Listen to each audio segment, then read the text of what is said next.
Et enfin, pour parler de personnages un petit peu plus secondaires dans le livre, il y a le personnage de Rodriguez, le personnage de Bijou et le personnage de Purcell. Rodriguez, c'était intéressant parce que c'est pareil, j'ai essayé de lui trouver une couleur, une chaleur de voix particulière. Malgré que ce soit un personnage secondaire, je lui trouvais une certaine importance dans ce livre.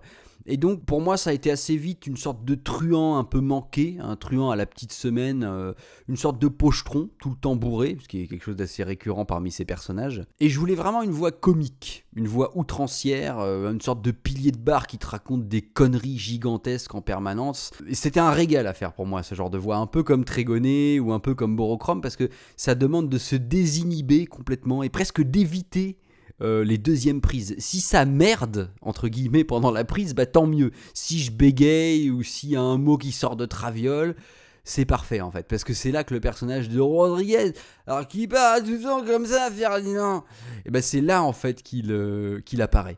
Ensuite, vous avez la voix de Bijou. Alors, Bijou, il apparaît peu dans le livre, il va lui arriver des choses assez regrettables et il parle pas beaucoup. Moi, sa voix, je l'ai trouvée un petit peu en partant de son personnage, hein, comme les autres, à savoir que c'est un flic infiltré.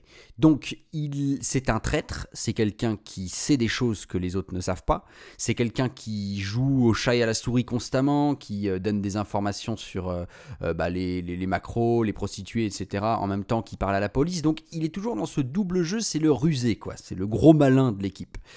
Et du coup, je voulais que ça se sente dans sa façon de parler, ou comme s'il riait un peu tout le temps sous cap, qui se disait « moi je sais des choses et je vais trahir des gens et personne n'est au courant ». Et donc ça donne ce débit un peu comme ça, tout le temps, comme si voilà, il préparait un mauvais coup.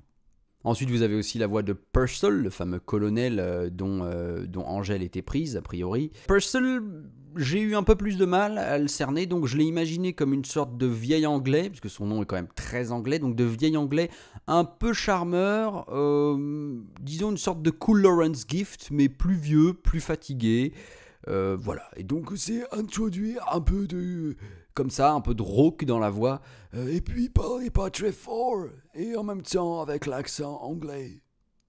Et enfin, me direz-vous, mais Georges, tu nous as parlé de 7 ou 8 ou 10 personnages, et c'est tous des personnages masculins. Oui, on arrive là au point un petit peu délicat de ce livre, à la fois parce que je trouve que c'est là que le talent littéraire de Céline, en tout cas dans Londres, atteint ses limites, et je dis pas ça pour faire plaisir à je ne sais quelle frange de la population qui regarderait ma vidéo, pas du tout, je le dis parce que je le pense au fond de moi. De toute façon, tout ce que je dis dans cette vidéo est éminemment subjectif et n'engage que moi, mais je trouve que là, il atteint vraiment ses limites en tant qu'écrivain, en tant que conteur. Les personnages féminins sont tristement un peu laissés de côté, il manque cruellement d'épaisseur dans ce livre. On retrouve toujours deux facettes des personnages féminins, soit c'est typiquement la putain, soit c'est la déesse, un petit peu. Vous voyez par exemple un personnage comme Angèle, qui est soit finalement toujours un objet de luxure, soit toujours un objet d'adoration.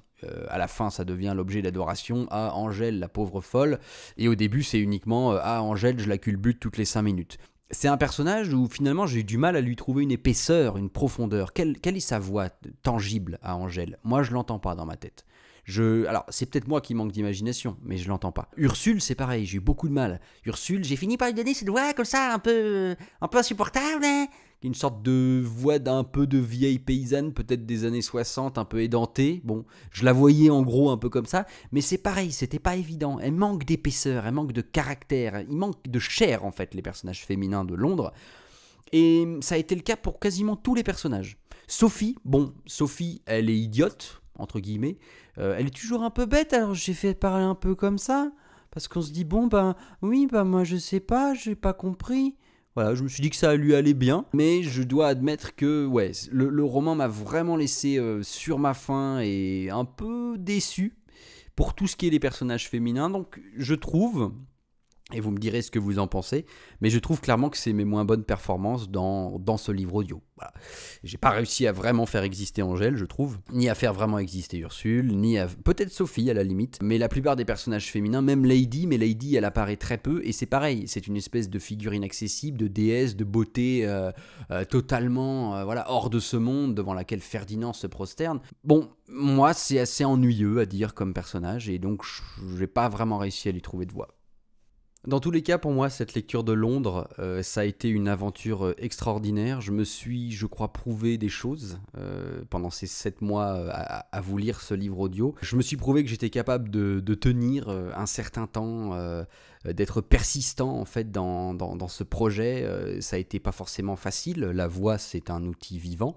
Donc il y a des jours où effectivement j'avais la voix un peu rauque ou pas réveillée. Ensuite j'ai trouvé mon travail en février et donc j'ai d'un seul coup eu beaucoup moins de temps à vous consacrer. J'aurais adoré garder le rythme de fou du début que j'avais où je faisais un épisode par jour, mais voilà, j'ai pas pu.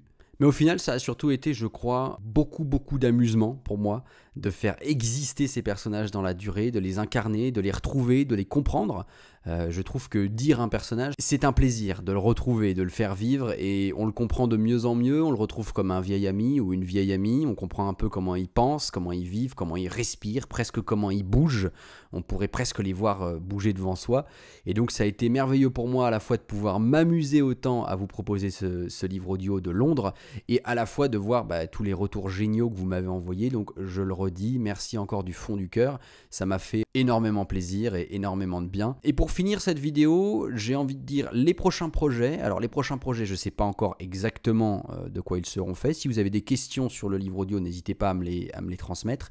Et sinon, ça pourrait être Le joueur d'échecs de Stefan Zweig. Je suis en train d'y réfléchir en ce moment même. Est-ce que je vais vous en faire une lecture? C'est un livre qui est assez court, qui a été un vrai plaisir pour moi de lire. Et étant joueur d'échecs moi-même, voilà, ça pourrait être une petite gourmandise. Ça pourrait être un livre audio pour enfants, même si j'ai compris que vous n'étiez pas très chaud, puisque bon, je comprends, je vous lis du Bukowski, d'habitude du Céline ou du Nietzsche ou que sais-je. Je comprends que vous n'êtes pas forcément réceptif à ça, mais enfin voilà, c'est quand même une idée qui me trotte dans la tête depuis longtemps. Et sinon, évidemment, La volonté du roi Krogold, le prochain inédit de Céline qui devrait sortir bientôt, j'espère, et que je me ferai un plaisir de vous interpréter. Sur ce, je vous souhaite une excellente suite de matinée, journée, soirée, je ne sais pas, et je vous dis à très vite pour d'autres aventures poétiques. Salut!